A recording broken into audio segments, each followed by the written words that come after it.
Boa noite a todos, juntos para mais uma aula dessa semana do Livro dos Espíritos.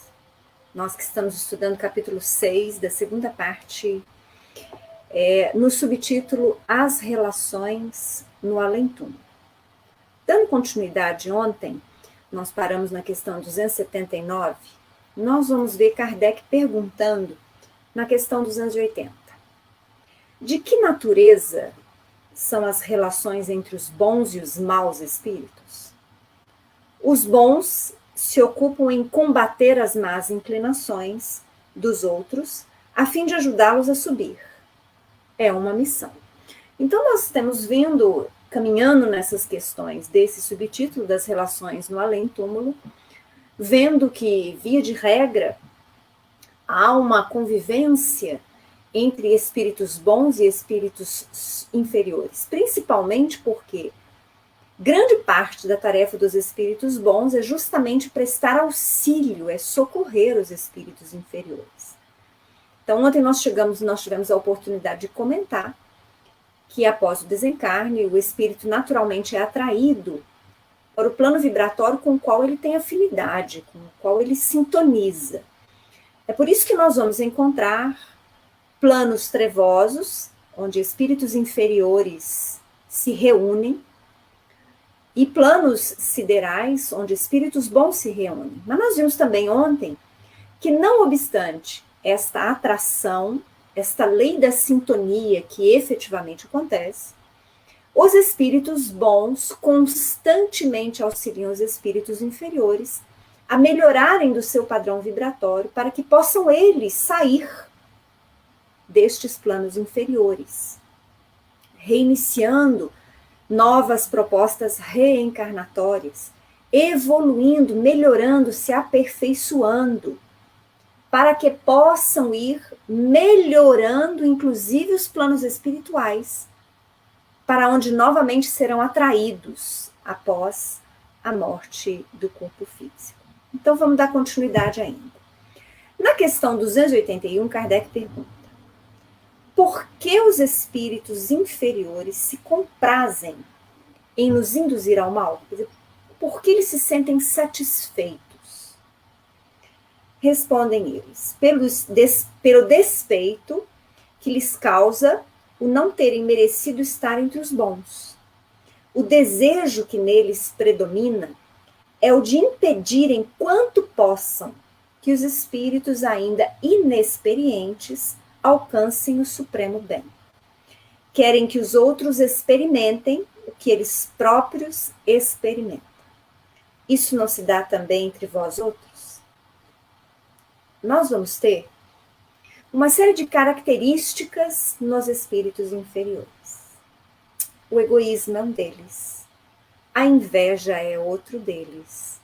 A impaciência, a intolerância, a não aceitação, a revolta. Então, todas estas são características de espíritos inferiores.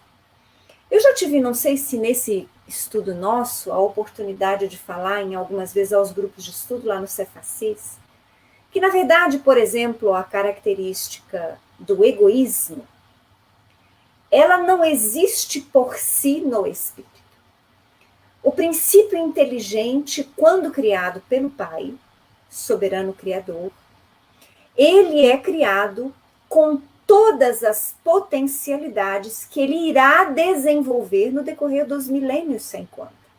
O que vale dizer que o princípio inteligente, antes mesmo de iniciar a sua experiência, através das múltiplas reencarnações e nos múltiplos reinos, ele tem nele o germe de todas as virtudes, de todas as potencialidades a serem desenvolvidas pelo espírito imortal. Quais sejam algumas delas? O altruísmo, capacidade de amar, a capacidade de perdoar, a humildade, a tolerância, a paciência. Isso só algumas das virtudes e características que nós estamos nos recordando agora e que seriam características dos bons espíritos. Então, o princípio inteligente tem o germe de tudo isso. E enquanto enquanto ele não desenvolve a contento, ou enquanto ele está a caminho, nesta jornada evolutiva, milenar, nós podemos afirmar, quando ele ainda não desenvolveu plenamente essas potencialidades, esses germes, há uma ausência, há uma falta, há uma virtude não desenvolvida. E aí nós vamos ter, por exemplo, dentro da potencialidade do espírito para o altruísmo, enquanto ele não é altruísta, ele virá a ser. Quando desenvolver-se, evolutivamente falando, e experienciar neste sentido. Mas até que ele conquiste o altruísmo em definitivo, ele é egoísta. Porque o egoísmo é a ausência do altruísmo.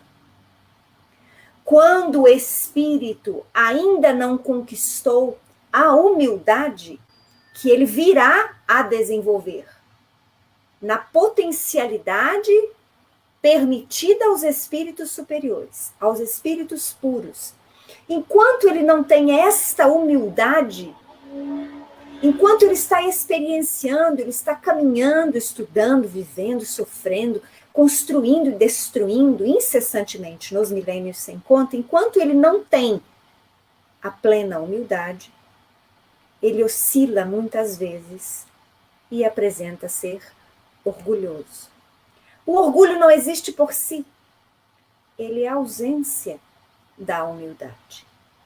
É mais ou menos como uma história que vocês já devem ter visto muito, porque tinha um vídeo correndo muito tempo, de uma pequena criança, como se fosse Einstein na escola, explicando ao professor que as trevas não existem por si só, mas, na verdade, a escuridão é tão somente a ausência da luz. Porque, por menor que seja a luz que eu ligar no ambiente, as trevas deixarão de ser plenas naquele ambiente. Mas por que eu estou falando disso agora?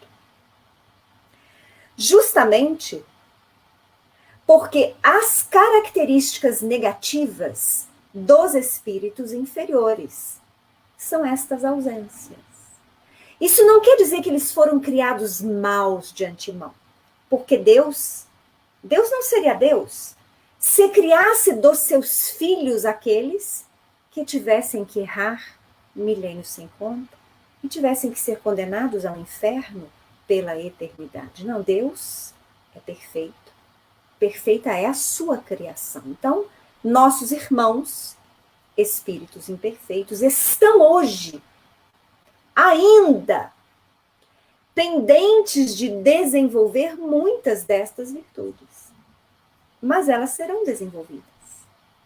Eles só precisam de tempo, novas oportunidades, muito trabalho, muita perseverança, mas muito amor, muita compaixão e muito auxílio dos bons espíritos.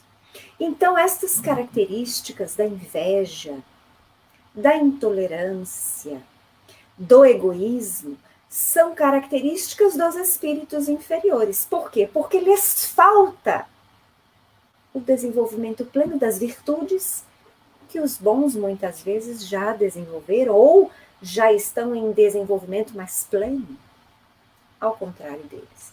Então, é absolutamente natural quando nós compreendemos este prazer que a espiritualidade tem inferior em perseguir, em fazer sofrer, em intuir para que o outro também fale, para que o outro se torne um criminoso. Porque não há ainda neles o real entendimento da felicidade. A eles, aos espíritos inferiores, ainda é desconhecido o sentido ou a felicidade da consciência tranquila e do cumprimento do dever. São espíritos ainda muitas vezes imaturos, ignorantes deste sentido maior da vida. Então é absolutamente compreensível para nós a postura que eles assumem de perseguir, de invejar e de tentar impedir que outros avancem. Na questão 282, Kardec pergunta: como se comunicam entre si os espíritos? Vamos ler a resposta para a gente conversar sobre ela depois. Eles se veem e se compreendem. A palavra é material, é o reflexo do espírito. O fluido universal estabelece entre eles constante comunicação. É o veículo da transmissão de seus pensamentos, como para a voz, o ar o é do som. É uma espécie de telégrafo universal, que liga todos os mundos e permite que os espíritos se correspondam de um mundo a outro.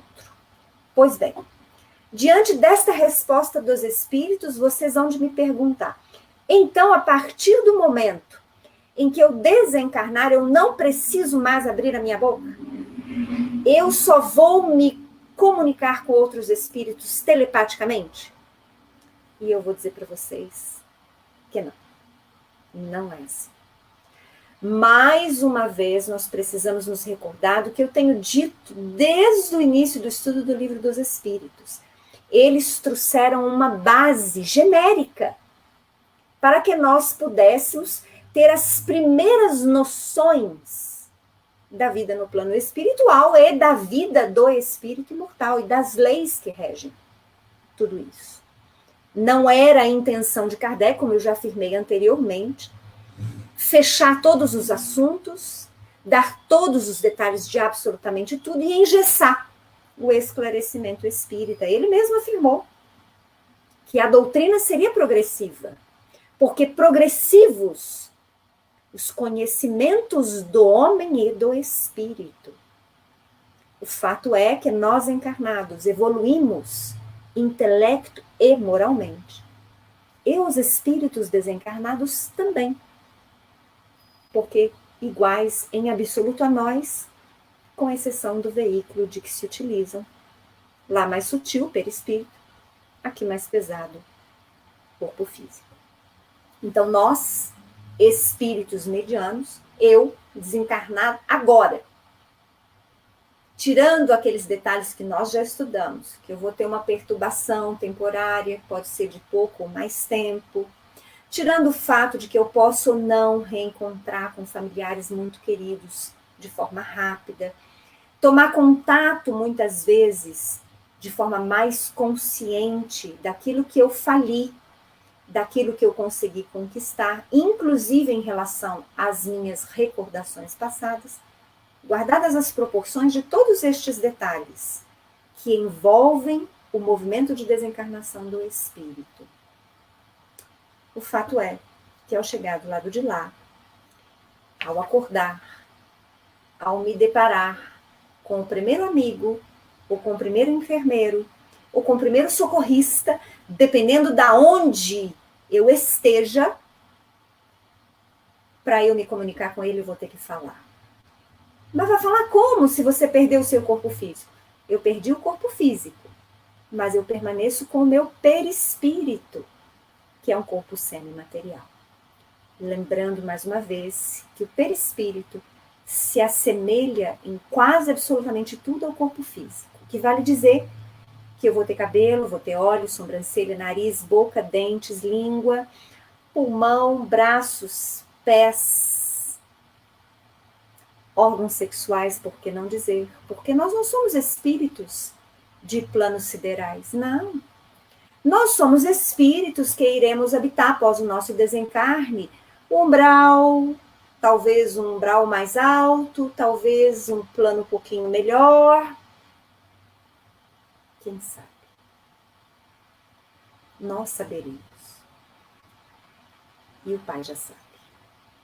Então, na medida em que o espírito evolui e vai se desprendendo da matéria, na medida em que o espírito evolui e o seu próprio perispírito se torna cada vez mais sutil e mais etéreo, nós podemos aí sim compreender a utilização da telepatia, porque é faculdade a ser desenvolvida pelo espírito. Uma das coisas das pessoas que tiveram contato com Chico, que conviviam com ele, contavam que era maravilhoso, porque muitas vezes parecia que o Chico adivinhava o que eles estavam pensando.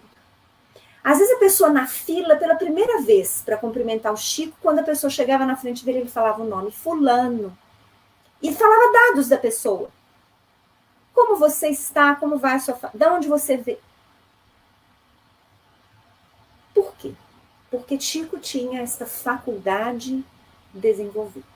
E não por outro motivo, Carlos Bacelli costuma dizer, e ele disse aqui em Varginha, num seminário sobre mediunidade que nós tivemos alguns anos atrás, que Chico seria o protótipo do homem do mundo de regeneração. Por quê?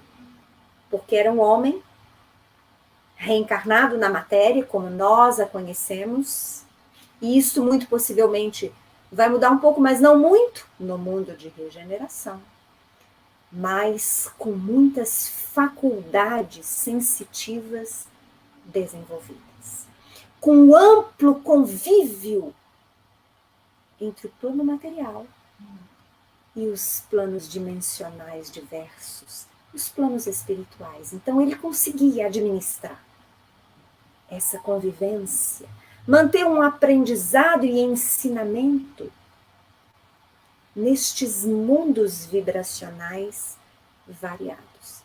O que vale dizer, então, que quando nós formos espíritos mais avançados, essa resposta será efetivamente realidade para nós.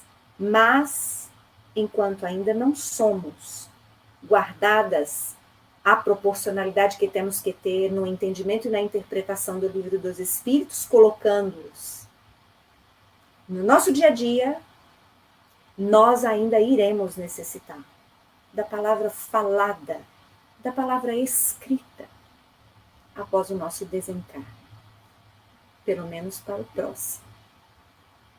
Mas vamos dar continuidade. Na questão 283, Kardec vai perguntar: podem os espíritos reciprocamente dissimular seus pensamentos? Podem ocultar-se uns dos outros? Eu já adiantei isso para vocês em algumas questões lá atrás.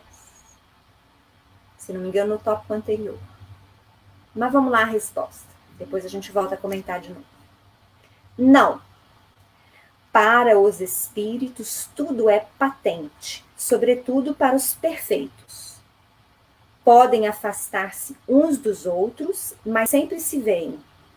Isto, porém, não constitui regra absoluta, porquanto certos espíritos podem muito bem tornar-se invisíveis a outros espíritos, se julgarem útil fazer. Então, isso nós vamos ver lá nos livros da coleção André Luiz. Mas nós vamos ver também descrições desse tipo de comportamento nos livros do Robson Pinheiro, nos livros do Inácio Ferreira, nos livros do Hermínio Miranda, todos psicografados.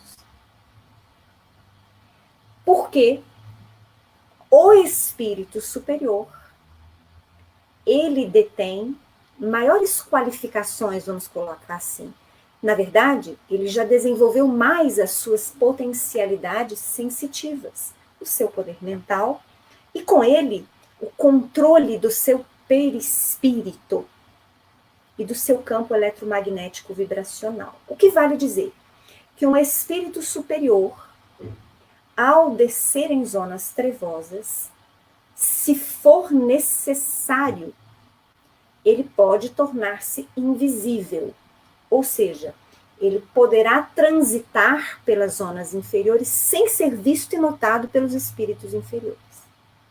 Mas ele pode também densificar o seu perispírito, ou seja, abaixar o seu padrão vibratório, aglutinando matéria destas zonas inferiores, mudando as moléculas da composição do seu perispírito e, com isso, mudando a velocidade em que os seus átomos se movimentam e, com isso, densificando o seu perispírito e, dessa forma, interagir com espíritos inferiores. sendo vistos por Ele, sendo ouvidos por Ele, caminhando ao lado deles, socorrendo-os efetivamente. Nós vamos ver as duas situações. Nós vamos ver as duas situações dependendo do socorro que terá que ser feito, dependendo da intenção dos bons espíritos em relação às tarefas que eles têm que realizar nas zonas inferiores. Agora, se esse movimento de manter-se invisível ou de densificar-se é possível aos espíritos superiores, isso não se dá em relação aos inferiores para com os superiores. Os espíritos inferiores não conseguem esconder-se dos espíritos superiores. Estou falando de desencarnados. Espíritos inferiores desencarnados não conseguem esconder-se de espíritos superiores desencarnados. Eles não têm esta capacidade, vamos dizer assim, de elevar tanto o seu padrão vibratório a ponto que eles fiquem, digamos assim, invisíveis aos espíritos superiores. O que está em padrão mais elevado visualiza padrões inferiores. Mas o que está em padrões inferiores não consegue acessar padrões superiores. Espero que vocês estejam me compreendendo. Eu tento traduzir aqui o meu pensamento, o meu raciocínio. Às vezes eu acho que eu tenho certo êxito e às vezes acho que eu falhei com vocês. Então, se surgirem perguntas sobre isso, por favor, postem as perguntas, que eu vou tentar melhorar essa minha explanação. Bom, e aí então a gente pode entender essa resposta de Kardec. Quer dizer, ninguém pode se esconder de espíritos superiores, nem mesmo a título de pensamento, tá, gente? Nós vamos acompanhar na literatura de André Luiz e de vários outros que vocês têm a oportunidade de ter contato, que os espíritos superiores, eles percebem claramente o que nós estamos pensando, as nossas intenções. E não só os espíritos superiores. Muitas vezes espíritos inferiores também têm acesso aos nossos pensamentos, aos nossos sentimentos, desde que tenhamos sintonia com eles. Vamos dar um exemplo básico, bem assim, simples. Imaginem que eu sou um espírito obsessor. Eu chego lá na casa de quem eu quero que seja a minha próxima vítima. Um antigo inimigo meu do passado. Duas hipóteses eu posso me deparar nessa residência. Que a minha vítima é encarnado, eu estou desencarnado. A minha vítima encarnada esteja, por exemplo, em oração. E ele tenha feito até agora reais esforços para manter-se num padrão melhor de pensamentos, de sentimentos e de ações. Eu, espírito obsessor, ainda de planos inferiores, não consigo acessar. Eu só consigo não me sentir bem. Então eu estou vendo que ele não está abrindo campo para mim. Eu não consigo influenciá-lo. Eu falo com ele, ele não escuta. E ele mantém um padrão que eu não consigo modificar. Ou seja, a minha energia deletéria bate nele e retorna. Não consigo influenciar. Eu sou insistente, mas eu não consigo. Isso se dá porque as trevas não conseguem vencer a luz. Primeira hipótese. Na segunda hipótese, eu, obsessora, chego nessa residência e a minha vítima encarnada está pensando mal da família, está com raiva, está com ciúme, e isso a faz ter dor de cabeça, isso a faz estar depressiva, e ela reclama de tudo, ela duvida de Deus. Um prato cheio para mim. Porque eu vou aumentar tudo isso que ela está sentindo. Os meus fluidos deletérios, a minha influenciação má, vai bater nela, vai ficar e vai aumentar. Tudo isso negativo que ela está sentindo, pensando e fazendo. Nossa, mas é justo isso? Pela lei de sintonia.